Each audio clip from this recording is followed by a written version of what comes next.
మెదక్ జిల్లా మెదక్ నియోజకవర్గం మైనంపల్లి రోహిత్ ఎమ్మెల్యే గారు ఉన్నారు. ఇటీవల రాష్ట్ర ప్రభుత్వము ఎలాంటి రైతులకే కావచ్చు లేకుంటే ఇతర బెనిఫిట్స్ ఏం అందడం లేదు, అభివృద్ధి జరగడం లేదని చెప్పి గత ప్రభుత్వం అంటే బీఆర్ఎస్ పార్టీకి సంబంధించిన నేతలు మాట్లాడడం జరిగింది. వాటిపై మైనంపల్లి రోహిత్ ఎమ్మెల్యే గారు ఉన్నారు, అడిగి తెలుసుకునే ప్రయత్నం చేద్దాం. అసలు మెదక్ వచ్చిన తర్వాత మీరు ఎమ్మెల్యే అయిన తర్వాత ఎలాంటి నిధులు తీసుకొచ్చి అభివృద్ధి కార్యక్రమం చేపట్టారు? ఇవాళ ఒకటే చెప్తానండి, గత 10 ఏళ్లలో ఇంతకుముందున్న ముఖ్యమంత్రి గారు కానివ్వండి, ఇంతకుముందున్న పాలకులు కానివ్వండి, కనీసం ఇంతకుముందున్న ముఖ్యమంత్రి ఒక్కసారి కూడా ఏడుపాయల అమ్మవారి ఆలయం కానివ్వండి, మెదక్ చర్చ్ కానివ్వండి, మెదక్ నియోజకవర్గంకి ఒక్కసారి కూడా రాని పరిస్థితి. అట్లాంటిది మనం గెలిచిన వెంటనే ఎన్నికలు ఉన్నా ఎన్నికలు లేకపోయినా మెదక్ ప్రజలందరూ కూడా మా కుటుంబ సభ్యులనే ఒక ఉద్దేశంతో మా ముఖ్యమంత్రి గారిని తీసుకొని వచ్చి బ్రహ్మాండంగా ఇవాళ మెదక్ చర్చ్ కానివ్వండి, ఏడుపాయల అమ్మవారి ఆలయం కానివ్వండి, చౌరస్తాలు కానివ్వండి, తాండాలలో రోడ్లు కానివ్వండి, బ్రహ్మాండంగా ఇవాళ అభివృద్ధి చేసుకుంటూ సేవా సంక్షేమ కార్యక్రమాలలో మెదక్ నియోజకవర్గాన్ని, తెలంగాణ రాష్ట్రాన్ని మా ముఖ్యమంత్రి గారు, మా కాంగ్రెస్ పార్టీ ముందుకు తీసుకుపోతా ఉన్నది. ఇప్పటి వరకు నియోజకవర్గము 10 ఏళ్ళు వాళ్ళు పరిపాలించారు, చాలా చేసినాము, మాటలు మాత్రమే పరిమితమయ్యారు రోహిత్ ఎమ్మెల్యే గారు అంటున్నారు. ఇప్పుడు ఒకటండి, అనేటోడు 100 అంటాడు ఎట్లయినా. ఎందుకంటే ఇప్పుడు వాళ్ళ దుకాణమే బంద్ అయినప్పుడు, వాళ్ళ కేలు ఖతం అయిపోయినప్పుడు పనికిరాని 100 మాట్లాడతారు. 10 ఏళ్ళల్లో కనీసం ఒక్క ఇల్లన్నా ఇంతకుముందున్న ప్రభుత్వం కానీ ఇంతకుముందున్న ముఖ్యమంత్రి గారు ఇచ్చిండ్రా అని నేను సూటిగా మీ ద్వారా వాళ్ళని ప్రశ్నిస్తూ ఉన్నాను. ఇప్పుడు ఏంటంటే వాళ్ళ ఇంట్లో చక్కగా లేదు, అలా చెల్ల ఆగమైపోయింది, అలా కొడుకు మెంటల్ అయిపోయిండు, అల్లుడు ఎప్పుడు వెన్నుపోటు పొడుదామని ఆయన చూస్తూ ఉన్నాడు. ఏంటంటే ఇలా మెంటల్ అంటే మన మానసిక పరిస్థితి మంచిగా లేదు, సరిగా లేదు. కాబట్టి ఇవన్నీ పిచ్చి పిచ్చి చేస్తూ ఉన్నారు. ఇవాళ మా కాన్షియన్స్ లేదో ఎవడో పనికిరానని మేము దూరం పెట్టేసినోడిని, దండాలు చేస్తుండు, రౌడీ షీట్ ఉంది, ప్రజలను ఆగం పట్టిస్తున్నాను ఒక ఉద్దేశంతో దూరం పెడితే అట్లాంటి వాళ్ళని ఇవాళ చేర్చుకొని మేము ఏదో పీక్ పడగొట్టేస్తున్నాం, మేము చేసేస్తున్నాం అంటే ఎన్నికల ముందు మీ అయ్యా కేసీఆర్ ముఖ్యమంత్రి ఉన్నప్పుడే నా నెత్తి మీద బొచ్చు పీకలేకపోయిండు. నువ్వు ఇప్పుడు కొత్తగా పీకేదేం లేదు, మీ ప్రభుత్వం వచ్చేదేం లేదు, మీ బీఆర్ఎస్ పార్టీ కేల్ కథం దుకాణం బంద్ అయిపోయింది, మీ చెల్లి ఒక దిక్కు, బావ ఒక దిక్కు, నువ్వు ఒక దిక్కు, మీ అయ్య అయితే ఫామ్ హౌస్లోకి వెళ్ళి బయటికి వెళ్తలేడు. అట్లాంటి పరిస్థితి. కాబట్టి మీరు మా గురించి మాట్లాడేంత అర్హత, నైతిక హక్కు ఉన్నదా అండి మీకు? మేము ఇవాళ కూడా ఎన్నికలు ఉన్నా లేకపోయినా ప్రజలు మా కుటుంబ సభ్యులనే ఒక ఉద్దేశంతో మా జేబులోకి వెళ్ళి పైసలు ఖర్చు పెట్టి వాళ్ళ సేవ చేస్తూ ఉన్నాం.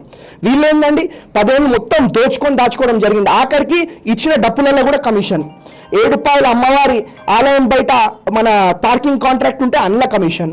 ఏడుపాయల అమ్మవారి బంగారం దగ్గర ఇట్లనే చేసిర్రు. మొత్తం ఏమన్నా అంటే ఎస్పీ ఆఫీస్ తెచ్చినాం, కలెక్టరేట్. మీరు ఒక్కటి తెచ్చింది కాదు, మా ప్రజల సొమ్ముతోటి ప్రతి ఒక్క జిల్లాలో కట్టడం జరిగింది. అట్లాంటిది ఇవాళ మెదక్లో కడితే దాంట్లో కూడా మీరు కమిషన్ దొబ్బి మొత్తం కూడా వర్షాకాలం పడితే మొత్తం పరలు వస్తున్నాయి. అంటే అది కూడా ఆగం పట్టించేసారు. వచ్చిన ఎస్పీ ఆఫీస్, కలెక్టర్ ఆఫీస్ని కూడా మీరు ఆగం పట్టేయడం జరిగింది. కాబట్టి ఇవన్నీ బంద్ చేసుకోండి, పనికిరాని. మీ ముఖ్యమంత్రి ఉండి మీ ప్రభుత్వం ఉన్నప్పుడే మమ్మల్ని ఏం పీకలేకపోయారు, మా బొచ్చు కూడా పీకలేకపోయారు. అట్లాంటిది మీరు ఇప్పుడు కొత్తగా పీకేదేం లేదు, కొత్తగా చేసేదేం లేదు. కాబట్టి ఇట్లనే పిచ్చి పిచ్చి లెక్కలు చేస్తే ఇలా Pinky batch, Pinky YouTube channel ఉన్నాయి, కొన్ని పనికిరాని ఛానల్. మా కార్యకర్తలు ఇంట్లో గుసాయించి గుంజి బట్టలిప్పి కొడతారు. ఇలా మా కార్యకర్తలను ఆపుతా ఉన్నాం. మేము చేయొద్దు అట్లాంటి పనులు. మనం ప్రభుత్వంలో ఉన్నాం, మనం ఏదున్నా డెవలప్మెంట్, మా మెదక్ ప్రజలని మంచిగా చూసుకోవాలా, వాళ్ళ కష్టాల సమస్యలు తీర్చాలా. తెలంగాణ ప్రజలు కష్టాలు సమస్యలు మా ముఖ్యమంత్రి గారు తీస్తూ ఉన్నారు. కాబట్టి కాంగ్రెస్ పార్టీ రాహుల్ గాంధీ గారి నాయకత్వంలో, సోనియా గాంధీ గారి నాయకత్వంలో, ప్రియాంక గాంధీ గారి నాయకత్వంలో, మల్లికార్జున ఖర్గే గారి నాయకత్వంలో, మా రేవంత్ అన్న నాయకత్వంలో, మా పూర్తి మంత్రివర్గం నాయకత్వంలో వాళ్ళు ముందుకు పోతా ఉన్నాం. కాబట్టి బ్రహ్మాండమైన అభివృద్ధి, సేవా సంక్షేమ కార్యక్రమాలు ఇప్పటికే చేయడం జరిగింది. 22,000 కోట్లతోటి రైతు రుణమాఫీ అండి. ఇంతకుముందు ఇప్పుడు సన్నబియ్యం ఒక ఇంటర్వ్యూ మీకు కనిపిస్తుంది, కేటీఆర్ అంటే ఒక పిచ్చోడు. ఇంతకుముందు ఈ సన్నబియ్యం ఏమంటే దీనికి 1000 కోట్లు అవుతుంది, 2000 కోట్లు అవుతుంది అని మాట చెప్తావు. అంటే ప్రజలకు సన్నబియ్యం ఏమంటేనేమో నువ్వు 1000-2000 కోట్లు మాట్లాడుతావు, నువ్వు దోచుకునేదేమో లక్షల కోట్లు. అంటే మీకు ఎప్పుడు చూసినా ప్రజలను మోసం చేయాలా, ప్రజలను ఆగం పట్టియాలా, ఏదో ఒక మాయమాటలు చెప్పాలా, పైసలు దోచుకోవాలా. ఇది వాళ్ళ ఉద్దేశం. మా ఉద్దేశం అది కాదు. ఏదున్నా ప్రజల కోసం, తెలంగాణ ప్రజల కోసం, మెదక్ ప్రజల కోసం కొట్లాడతాం, పోరాడతాం. వాళ్ళ సమస్యలు, కష్టాలు తీర్చే విధంగా పనిచేస్తూ ఉన్నాం. ఇప్పటికే మా ఏడుపాయల అమ్మవారి ఆలయం కానివ్వండి, చర్చ్ కానివ్వండి, ఇప్పటికే చెప్పడం జరిగింది. చౌరస్తాలు కానివ్వండి, యంగ్ ఇండియా ఇంటిగ్రేటెడ్ స్కూల్ అండి. విద్యా వైద్యం చాలా ముఖ్యం. ఇంతకుముందు కనీసం మెదక్ హాస్పిటల్ పోతే ముక్కు మూసుకోకుండా పోలేని పరిస్థితి. అట్లాంటిది ఇవాళ పోయి చూడండి బ్రహ్మాండంగా చేయడం జరిగింది. అదే కాదు, మెడికల్ కాలేజ్ అని చెప్పి 10 ఏళ్ళు కొబ్బరికాయలు కొట్టిర్రు, ప్రజలను ఆగం పట్టించారు. అదే మనం వచ్చిన వెంటనే ఇవాళ ప్రారంభించుకొని ఇవాళ డాక్టర్లు చదువుకొని బయటికి వస్తూ ఉన్నారు. అదే కాదు, యంగ్ ఇండియా ఇంటిగ్రేటెడ్ స్కూల్ 25 ఎకరాలలో 200 కోట్లు పెట్టి ఇవాళ బ్రహ్మాండంగా స్కూల్ కూడా కట్టుకుంటా ఉన్నాం మా ముఖ్యమంత్రి గారి నాయకత్వంలో. ముఖ్యమంత్రి గారు వచ్చే ప్రత్యేకంగా వచ్చి ఫౌండేషన్ వేయడం జరిగింది. అరే వీళ్ళ గురించి నేను ఇప్పుడు ఈ హరీష్ రావు, కేసీఆర్, కేటీఆర్ వీళ్ళ గురించి మాట్లాడే అవసరం నాకు లేదండి. మా గురించి మాట్లాడే నైతిక హక్కు వాళ్ళకి లేదు. మొత్తం కూడా దాచుకోవడం జరిగింది. ఇక్కడ ఉన్న వాళ్ళు అయితే అలా సొంత ఊరు కోనాపూర్ అని చెప్పి ఉంది, ఆ కోనాపూర్లో సొంత ప్రజల పైసలు దోచుకోవడం జరిగింది. అట్లాంటి వాడు బయట ఏం చేస్తాడండి? అంటే గతంలో కొన్ని ఫోన్ ట్యాపింగ్ జరిగింది, అందులో చాలామంది ఉన్నారు. ఫోన్ ట్యాపింగ్ వ్యవహారం కూడా ఇప్పుడు బయటకు వస్తుంది. దానిపై మీరు కామెంట్. ఇప్పుడు వీళ్ళకి దమ్ము లేదు, ధైర్యం లేదు. పనికిరానోడు ఏం చేస్తాడు? ఇవే భార్యాభర్తలు ఏం మాట్లాడుతుర్రు, అన్న తమ్ముళ్ళు ఏం మాట్లాడుతారు, అక్క చెల్లి. కానీ ఇవన్నీ పనికిరాని లెక్కలు చేస్తే మాత్రం అంటే పనికిరాని ముచ్చట్లు పెట్టుకుంటూ అన్ని చేస్తూ ఉన్నారు. కాబట్టి ఏదున్నా ప్రజలు వీళ్ళని తరిమి కొట్టే రోజులు మరి దగ్గరలో ఉన్నాయి. ఆల్రెడీ కొట్టేసిండ్రు. ఇంకా ఇట్లా పిచ్చి చేసి ఇంట్లో గుసాయించి ప్రజలు కొడతారని చెప్పి మీ ద్వారా వాళ్ళకి తెలియజేసుకుంటాం. చర్చకు సిద్ధమా అంటున్నారు. కాంగ్రెస్ డెవలప్మెంట్ చేసింది, లేకుంటే టీఆర్ఎస్ ఖాయంలో చేసింది, చర్చకు సిద్ధమా అంటున్నారు, మెదక్ సిద్ధమా అంటున్నారు, అంటే ప్రస్తావిస్తున్నారు. ఈ రోజు కూడా గంగా నరేందర్ మీ అనుచరుడు వెళ్ళిపోతే కూడా జెడ్పీటీసీ కైవసం చేసుకుంటామంటున్నారు. ఏంటి పరిస్థితి?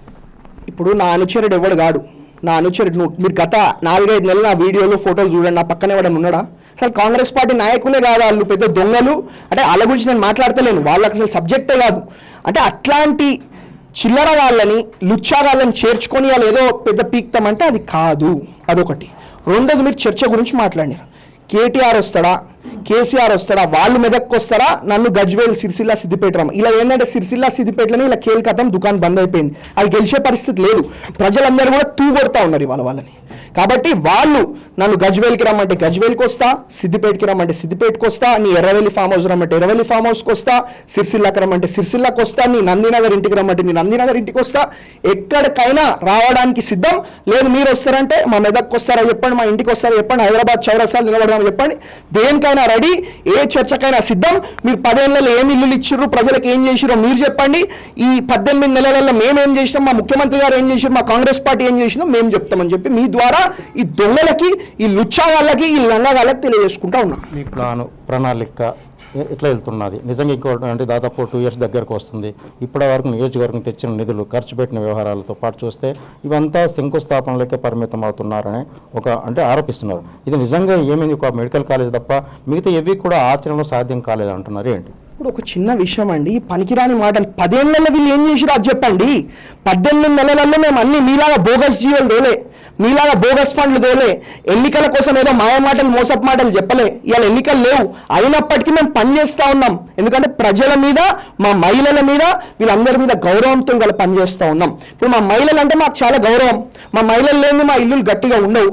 అట్లాంటిది మహిళల కోసం ఇవాళ ఫ్రీ బస్ ఇవ్వడం జరిగింది. మహిళల కోసం ఇలా ఫ్రీ బస్ ఇస్తా ఉన్నాయి. ఇవన్నీ ఎంత? ఇప్పుడు ఎన్నికల ముందు మేము 6 గ్యారెంటీలు అని చెప్పి మా తెలంగాణ తల్లి సోనియమ్మ ప్రకటించడం జరిగింది. మేము 12,000 ఇస్తామనగానే ఈ దొంగలు 15,000 ఇస్తా అంటారు.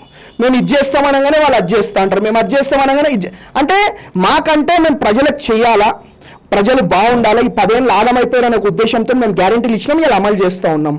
ఈ దొంగలు అంత అప్పుల పాలు చేసి ఇలా అన్ని తెలిసి అంటే మళ్ళీ ఇంకోసారి ప్రజలను మోసం చేద్దామని కదండి.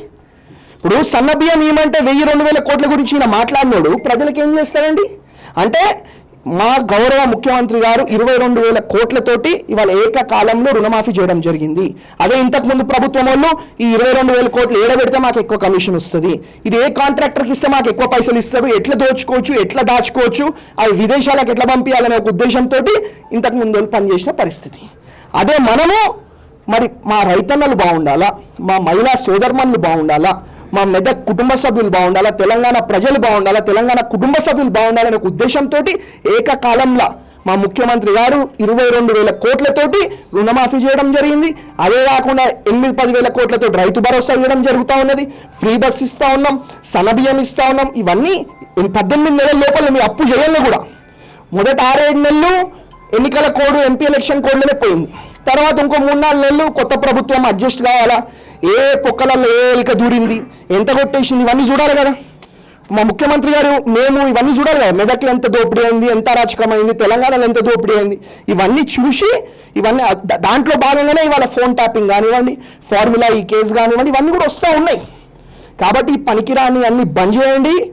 నేను బతుకున్నంత కాలం, నా కంఠంలో ఊపిరున్నంత కాలం మీ మీద కొట్లాడుతూనే ఉంటా. మీరు చేసిన అవినీతి మీద కొట్లాడతా, మీరు చేసిన అరాచకం మీద కొట్లాడతా, ప్రజలు సమస్యలు కష్టాలు తీర్చే విధంగా పనిచేస్తాం. Thank you. అదేవిధంగా చూడొచ్చు వాస్తవానికి చెప్పేది ఏంటంటే ఎవరైనా చర్చకు వస్తే ఆ మెదక్కైనా సరే, లేదంటే మీరు ఎక్కడికి పిలిస్తే అక్కడ చర్చకు రావడానికి సిద్ధంగా ఉన్నా, మేము చేసిన అభివృద్ధి, మేము చేసిన డెవలప్మెంట్, ఆ తర్వాత మీరు 10 ఏళ్ళలో చేసిన డెవలప్మెంట్ పై చర్చకు సిద్ధమవుతురా, లేకుంటే రమ్మంటే నేను వస్తా, మీకు ఎక్కడ చెప్తే అక్కడికి మీరు వస్తారా, లేకుంటే ఏందని చెప్పి ప్రధానంగా ప్రశ్నించిండు. ఆ తర్వాత కూడా మెదక్ నుంచి ఎవరో కొంతమంది ఈరోజు అక్కడికి వెళ్ళారని చెప్పి వాళ్ళు చెప్తున్నారు. దాంతో కాంగ్రెస్ పార్టీకి సంబంధించిన వ్యక్తులు కాదు, ఖచ్చితంగా రానున్న ఎన్నికల్లో, స్థానిక సంస్థల ఎన్నికల్లో కూడా కాంగ్రెస్ పార్టీ గెలిచే అవకాశాలను గెలిపించుకుంటామని చెప్పి కూడా ప్రధానంగా ఆ మెదక్ మైనంపల్లి రోజు చెప్తున్న పరిస్థితి కనిపిస్తుంది. అదేవిధంగా 10 సంవత్సరాల నుంచి చేసిన డెవలప్మెంట్ పై చర్చకు సిద్ధమా అని కూడా సవాల్ విసిరారు. కెమెరామెన్ కృష్ణతో దుర్గారెడ్డి.